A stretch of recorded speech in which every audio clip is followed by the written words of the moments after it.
من و تو به درد هم نمیخوریم. چه مزخرفاتی به خورده دادن شهرزاد؟ تو که نمیخوای زن قباد چی؟ چرا؟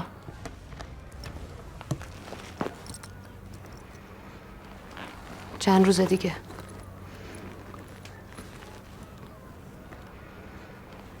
لطفا نیا، چون برای هیچ کدوممون آسون نیست. سعی کن دیگه به من فکر نکنی. منم میخوام همین کارو بکنم.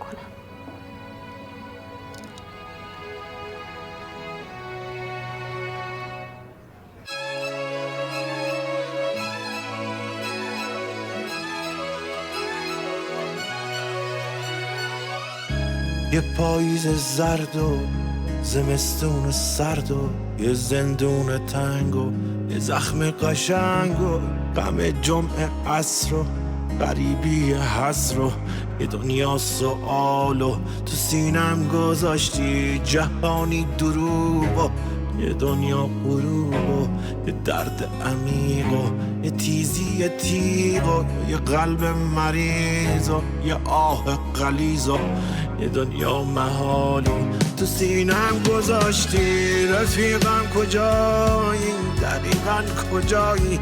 کجایی تو بی من کجایی؟ رفیقم کجایی؟ دقیقاً کجایی؟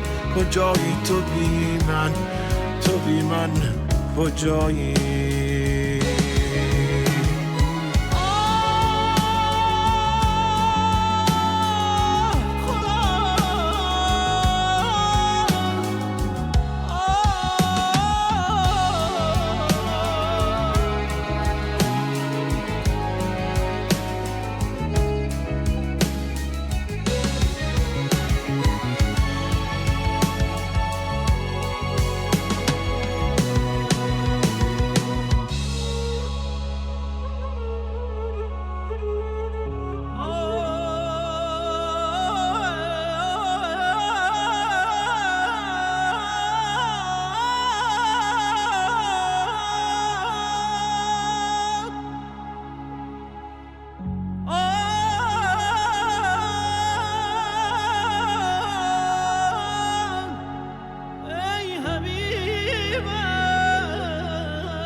یه دنیا غریبم کجایی عزیزم؟ بیا تا چشام تو چشمات بریزم. نگو دل بریدی خدایی نکرده، ببین خواب چشمات با چشمام چی کرده. همه جا رو گشتم کجایی عزیزم؟ بیا تا رگامو تو خودت بریدم. بیا رو تو رو کن منو زیر و رو کن، بیا زخم هامو یه جوری رفو کن.